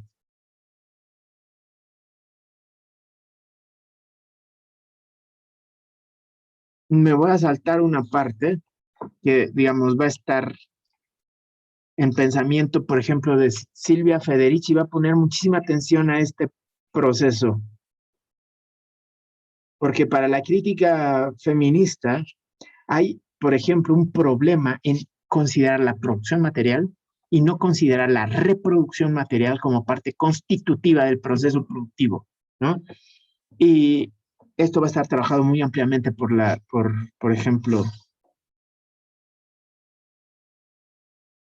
a ver, pregunta Omar en el chat. Profe, pero entonces para Marx, ¿qué cambia en el ser consciente para que cambie al ser material? ¿Solamente la necesidad material? Esta es una pregunta espectacular. Fíjense, para mí pega en el centro de lo que es la propuesta política de Marx. Marx, desde la postura materialista, piensa que toda su teoría, toda la conciencia de Marx, es producto determinado por el modo de producción capitalista. La teoría de Marx es producto del capitalismo, vamos a decirlo en una caricatura, así de reducido. El pensamiento de Marx es producto del capitalismo. ¿Por qué? Porque hasta antes del capitalismo no era posible ver, no estaba abierto para el universo de la conciencia, que lo que determina la conciencia son las relaciones materiales. El capitalismo puso de manifiesto, dice Marx, el hecho de que la relación social fundamental es la relación social económica. ¿Por qué? Porque en el capitalismo todas las relaciones sociales están mediadas por el dinero. Mientras que en el feudalismo no, ni en el esclavismo. Por ejemplo, piensen en la relación de vasallaje. Era complejísima en el feudalismo. Uno juraba lealtad. ¿A cambio de qué? A cambio de poder vivir en una tierra. Fíjense, estaba muy raro. Juras lealtad. Juras defender al señor feudal si es necesario ir a guerra para defenderlo. Esa es la relación de vasallaje. Además, oculta detrás de todo ese juramento de honor y lealtad está inscrita una relación económica. Porque también le juras al señor feudal trabajar para él 5 de 7 días a la semana. Y le juras al señor feudal trabajar uno de tus días libres, pagarle en especie. Fíjense qué hiperexplotadísima era la relación feudal. 5 de 7 días se los estás dando al señor feudal en trabajo. Y de los 2 días restantes estás pagando en especie, no en tiempo ni en actividad, sino en especie. Y además de eso, y debajo de todos, o más bien cubriendo todo eso, está la relación de vasallaje, de juramento de lealtad y honor. Entonces no queda claro que es una relación económica. Parece que es una relación de corresponsabilidad, de que uno da seguridad, de que uno da validez, ¿no? De que yo valgo porque vivo en las tierras de mi Señor, que es grande. O sea, capas jurídicas, capas morales, capas, etcétera, cubren la relación económica. En cambio, en el capitalismo, ¡pum!, no hay eso. Tantas horas por tanto dinero, ¿le entras? Papas, le entro. O sea, es estrictamente económica. ¿Ah? La relación inherente en el modo de producción capitalista es estrictamente económica. Entonces, Marx, ¿qué dice? El capitalismo nos abrió los ojos a algo. Lo que determina la forma en la que nos relacionamos, la forma en la que producimos. ¿Por qué? Porque el capitalismo es la forma más evidente de relación económica productiva. Todas las otras estaban ocultando que era una relación productiva. Esta no. El capitalismo no lo oculta. Pero entonces, ¿qué pasa? Se abre para el terreno de la conciencia el hecho de que la conciencia está determinada por las relaciones materiales. Fíjense, este es el gran descubrimiento de Marx. El capitalismo abre para la conciencia el hecho de que la conciencia está determinada económicamente. Ojo, pero ahora esa determinación ya es un objeto para mi conciencia, ya me di cuenta, ok, estoy determinado por el modo de producción capitalista. Pero como ahora es objeto para mi conciencia, la conciencia se puede plantear el objetivo de, bueno, entonces, pero no estoy de acuerdo, hay que transformarlo. Es decir, el proyecto político de Marx no es vamos a renunciar a las determinaciones económicas. Más bien, el proyecto político de Marx es, como son las relaciones sociales de producción las que determinan mi conciencia, tengo que transformar las relaciones sociales de producción para poder transformar el mundo y mi conciencia con ese mundo. ¿Ah? Entonces, cuando el compañero pregunta, básicamente, ¿cuál es el papel de la conciencia? El papel de la conciencia es la organización política. Es la conciencia la que va a transformar el mundo para Marx. Marx no está diciendo las contradicciones del mundo de producción van a transformarse solitas. Más bien está diciendo, por primera vez en la historia, podemos intervenir conscientemente en el desarrollo histórico. Hasta ahora íbamos a ciegas. El mundo se cambiaba y se cambiaba nuestra conciencia, y el mundo se cambiaba y se cambiaba nuestra conciencia. Por primera vez nos damos cuenta que lo que cambia el mundo son las relaciones sociales de producción. Por primera vez nos damos cuenta entonces de que el objetivo de un proceso revolucionario tal vez no es cambiar de gobernante. Fíjense, todas las revoluciones previas al 19 se trataba de cambiar al tirano, cambiar al gobernante. No me gusta esta forma de gobierno, la cambio. Y Marx dice, no, es que aguanten, no es el gobernante, son las relaciones sociales de producción las que habría que cambiar, porque esas son las que determinan nuestra conciencia. Entonces, cuando Marx pregunta, ¿qué cambia en el ser consciente para que cambie el ser material? Más bien, el ser consciente cambió porque cambió el ser material. Pero ese ser consciente que cambió ahora es más consciente de cosas de las que no era consciente antes y puede ponerse por objetivo transformar esas cosas del ser material. No sé si me explico, Omar. Es un argumento dialéctico. La conciencia que está determinada por el capitalismo se da cuenta que está siendo determinada por el capitalismo. Por primera vez se ven a la cara el determinado y el determinante. Y como se están viendo a la cara, ahora el determinado dice, entonces yo voy a afectar al determinante. O sea, voy a transformar las relaciones de producción. Este es el objetivo de Marx. Este es el objetivo del manifiesto del Partido Comunista.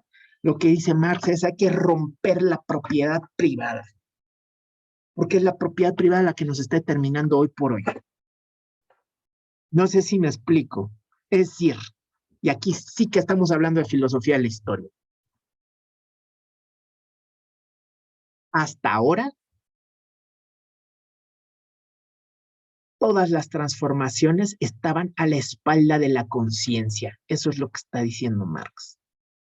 Toda la historia había estado a espaldas de la conciencia porque la conciencia no estaba viendo que lo que está abajo son las relaciones materiales. Esto no lo había notado la conciencia hasta hoy. Pero hoy el capitalismo abre por primera vez en la historia la posibilidad de entender que lo que determina la conciencia son las relaciones materiales. Entonces, por primera vez, la historia puede ser producto de la acción humana. Es decir, el ser humano puede intervenir consciente y voluntariamente en el devenir histórico. Esta es la gran apuesta de Marx. Vamos a meter al ser humano en la historia, a su conciencia y a su voluntad en la historia. Que el ser humano deje de ser puro efecto histórico y que participe con su conciencia y su voluntad en el desarrollo de la historia. Fíjense cómo en Marx, filosofía de la historia y revolución van de la mano. Es decir, por primera vez podemos producir la historia. No solo producir la totalidad de lo social, eso siempre lo hemos hecho. Ahora podemos producir hacia dónde queremos ir en la historia. Esa es la propuesta política de Marx. Y sobre eso vamos a leer mucho la próxima sesión, que vamos a leer el primer capítulo del manifiesto del Partido Comunista. Sí, es fuertísimo, Marx. Yo también, o sea, sí. A ver, yo nunca les he mentido. Yo soy groupie de Marx. Soy groupie. ¿No? Yo les dije desde un principio, soy groupie de Marx. Entonces, ni modo, ahí está, ¿no? Y yo sí pienso que es buenísimo, es buenísimo. Y también pienso que se ha leído muy mal y que se ha leído de formas bien peligrosas y que no hay que leerlo ingenuamente. Y que nunca estén de acuerdo conmigo, siempre más bien lean ustedes mismos a ver qué encuentran en el autor. ¿Ah? Porque sí, yo soy muy groupie, entonces puedo cometer el error de intentar contagiarlos de algo con lo que ustedes no van a estar de acuerdo si lo leen críticamente, ¿no? Fíjense, nada más les leo este pedacito que me encanta, ¿no? Esto de que la conciencia nace ya tarada de materia, fíjense. Solamente ahora, después de haber considerado ya 4 momentos, 4 aspectos de las relaciones históricas originales, caemos en la cuenta de que el hombre tiene también conciencia. Fíjense, no empezamos por ahí, empezamos con que existe. Luego que existe, que produce sus condiciones de vida. Luego que produce sus condiciones de vida, que se relaciona. Luego que se relaciona, que se mueve históricamente. Y después de todo eso decimos, ah, bueno, y además tiene conciencia. Pero no es el punto de partida. No es el punto de partida. Pero tampoco esta es de antemano una conciencia pura. Ojo, la conciencia no es este fantasmita abstracto como se lo representa Descartes, ¿no?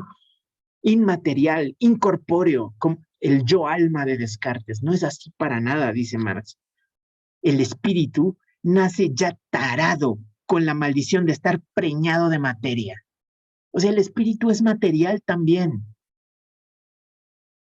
que aquí se manifiesta bajo la forma de capas de aire en movimiento, de sonidos, en una palabra, bajo la forma del lenguaje. Fíjense, la conciencia es lenguaje y el lenguaje es materia. Porque cuando hablamos del materialismo, digamos, los idealistas que hablan del materialismo se lo representan como una cosa muy chata. La materia torpe, inerte, que no se mueve. Y Marx dice, no, la materia piensa, porque la conciencia es material. Nosotros, dice Marx, pensamos que la conciencia también es material. El lenguaje es tan viejo como la conciencia.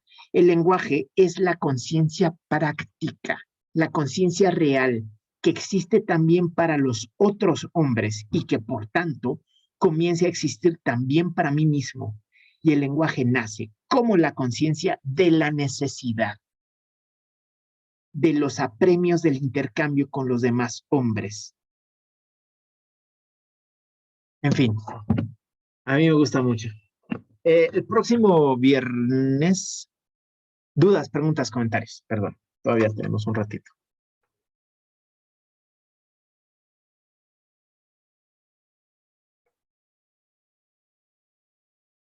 ¿No?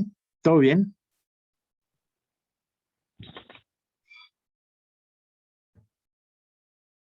Bien, entonces, bien.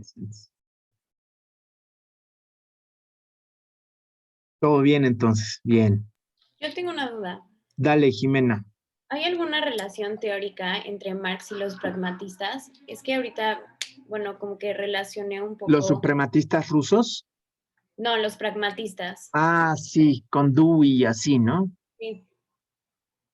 A ver, y esta pregunta una vez me la hizo una colega, a quien yo quiero y respeto mucho, se llama Susana, y ella estudia durísimo, filosofía de la ciencia.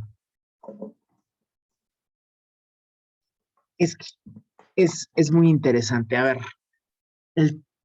yo lo que alcanzo a ver ahí, y lo mismo le dije esa vez a esta compañera, es que el pragmatismo viene de un empirismo muy duro, y de, digamos, del método experimental, ¿no? Y de cómo es la práctica lo que modifica la forma en la que pensamos el mundo, es el experimento, el ensayo y el error, lo que va modificando la forma en la que experimentamos el mundo. Lo que yo decía acá, la diferencia es, según yo, la dialéctica, por un lado, y por otro lado, la praxis. Entonces voy a intentar resumir esta idea que traigo, que es tentativa y que, digamos, a mí, Jimena, me parece un tema investigable de tesis, ¿eh? Está re bueno. Como encuentros y desencuentros entre el pragmatismo y la dialéctica de Marx.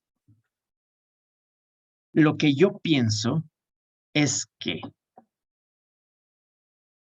para el pragmatismo, la determinación es unidireccional de lo material a la conciencia. Esa es la ruta, ¿no? De la experiencia a la forma de la conciencia. ¿Ah? O sea que en el fondo, para mí, es un empirismo muy duro, muy novedoso, que resuelve muchas cosas que no estaban resueltas en la modernidad clásica, pero empirismo al fin y al cabo, mientras que lo de Marx es dialéctico, vamos a decir. La relación es bidireccional, va de ida y de regreso. La conciencia también modifica el ser. Es decir, no solo va de la estructura a la superestructura, sino que una forma de conciencia puede regresar a la estructura y modificarla. Esa es toda la apuesta de Marx. Sí estamos determinados por el capitalismo, pero nos damos cuenta que es el capitalismo lo que nos está determinando y sobre todo la propiedad privada. Y entonces, como forma de conciencia, nos ponemos como objetivo político transformar las relaciones de producción.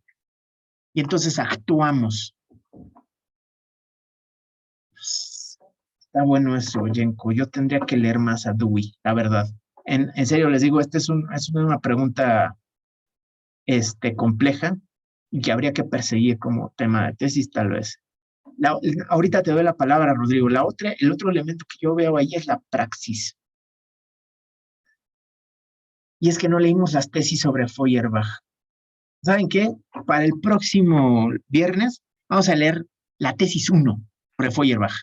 Además del capítulo 1 de Burgueses y Proletarios, se llama, del Manifiesto del Partido Comunista. Porque en la tesis 1 vamos a encontrar herramientas en contra del empirismo y en contra del idealismo. Y vamos a ver la importancia metodológica de la praxis para Marx.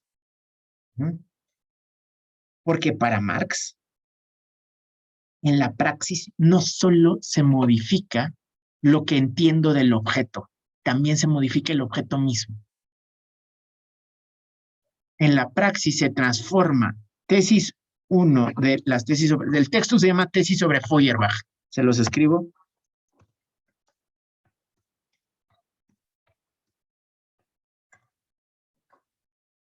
Así lo encuentran, tesis sobre Feuerbach. Y igual, lo meten en Google y dan una patada y salen 30 versiones de ese texto. Entonces no se los voy a subir. Es cortititito. Las tesis son parrafitos, líneas, a veces oraciones. La tesis 11 es una maravilla. Les digo, la tesis 11 dice, los filósofos hasta ahora se han dedicado a interpretar de diversas formas el mundo. De lo que se trata es de transformarlo. Suscribo, la tesis 11, muy fuerte. Tenemos que transformar el mundo, dice Marx, ¿no? Pero para esto, la importancia medular de la praxis. No se trata solo de interpretar el mundo, se trata de transformarlo. Otra gran tesis ahí va a ser, la verdad no es un problema de la teoría. La verdad es un problema de la praxis. Es más, lean las 11, son 3 paginitas. En serio, son cortititas. Ni modo. Tesis sobre Feuerbach, por favor, son 11 tesis. La más larga es la tesis 1 y es de este tamaño. Son 7, 8 líneas. Es más, yo creo que viene como apéndice de mi texto de la ideología alemana. Denme un segundo y ahorita se los muestro. Miren. Tesis sobre Feuerbach, esa es la tesis 1. Y el resto están ahí. 2, 3, 4, 5, 6, 7. Esta llega hasta la 8. Ahí voy, Verónica, ahorita digo. Y ahí ya están el resto. 9, 10 y 11. Fíjense, son 3 cuartillas. 3 cuartillas las tesis sobre Feuerbach. Está en el chat el nombre de tesis sobre Feuerbach y el segundo texto que quiero que lean, exacto, gracias Miguel, el primer capítulo del manifiesto del Partido Comunista que se llama Burgueses y Proletarios.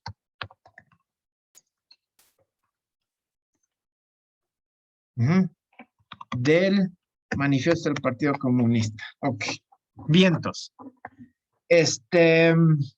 No, bueno, Jimena, no creo voy a poder responder mucho más allá de eso, pero vamos a tener más herramientas con las tesis sobre Feuerbach, porque se está peleando contra las formas de empirismo e idealismo y va a construir una visión sintética de el idealismo y el empirismo.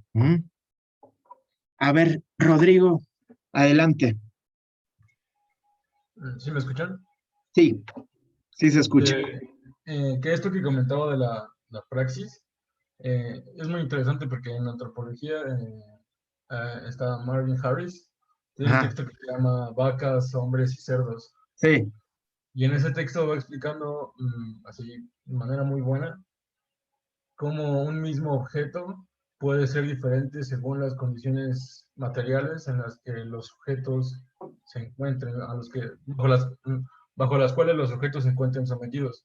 Por sí, ejemplo, habla de los puercos, que dice que para nosotros es, pues, básicamente la dieta de nosotros los mexicanos es rica en puerco, ¿no? sí, Pero vamos a Medio Oriente, todas las culturas de Mesopotamia en adelante, no guardan una relación estrecha con los cerdos, ni siquiera los cuidan. Y él sí, explica que eso no tiene, o sea, puede haber mil argumentos religiosos, morales, éticos, que justifiquen por qué no se consume puerco. Pero que si nos vamos a cuestiones meramente materiales, no se consume puerco porque consumir puerco en un entorno árido como es, pues, Medio Oriente, resulta muchísimo más caro que para nosotros, porque hay que cuidar el puerco y el puerco equivale a agricultura. Y no puede haber agricultura en un entorno árido y no puede haber muy agua. Entonces, estas prescripciones religiosas que después van a decir no comas puerco porque es impuro, tienen un fondo, un trasfondo profundamente material. Y sí, es supervivencia básica, o sea, elemental de por qué no se puede consumir cerdo en Medio Oriente. sí, Entonces, sí, sí, sí, puro y duro. sí, sí, sí, ese Marvin Harris es súper marxista, súper marxista. De repente me da la impresión que es más materialista que dialéctico. O sea, que de repente, ahí tiene otro texto en la que se mete con gérmenes, no sé si lo has visto. Ahora déjenme buscar el título rápido de ese otro texto que Creo les que el digo. de brujas y otro, ¿no? Ajá, es. Ajá. En ese texto, ajá, no tengo, a ver, bueno, en ese texto, de repente se avienta tesis de reduccionismo biológico que me parecen más materialistas que dialécticas, ¿no? Y es que por eso quiero que leamos las tesis sobre Feuerbach, porque cuando se tacha a Marx de materialista, no es materialista como Engels, es un materialista dialéctico. Vamos a leer la tesis 1. Ténganme paciencia una semana para que vean lo que toma del idealismo y lo que toma el materialismo. O sea, hay mucho Hegel en Marx, mucho Hegel, mucha dialéctica, y recupera un aspecto importantísimo del idealismo, del cual se habla poco. Sí, a mí sí me gusta Marvin Harris, mucho. Nada más de repente les digo, de repente se me hace más materialista que dialéctico. Bueno, entonces, nos vemos, por favor, de hoy en 8. Esos son los dos textos que vamos a leer. Tesis sobre Feuerbach y capítulo 1 del manifiesto del Partido Comunista. Están en línea, no los voy a subir, ¿vale? Y vamos a reponer la clase que perdimos la última semana de junio. Ahí vamos a reponer la sesión que no tuvimos la semana pasada. Dale pues, compañeros, cuídense mucho, que estén muy bien. Gracias. Adiós. Hasta luego, Hasta profe. luego, que estén muy bien. Gracias, profe. Hasta luego, profe. Hasta luego. Compañeros. Nos vemos. Chao.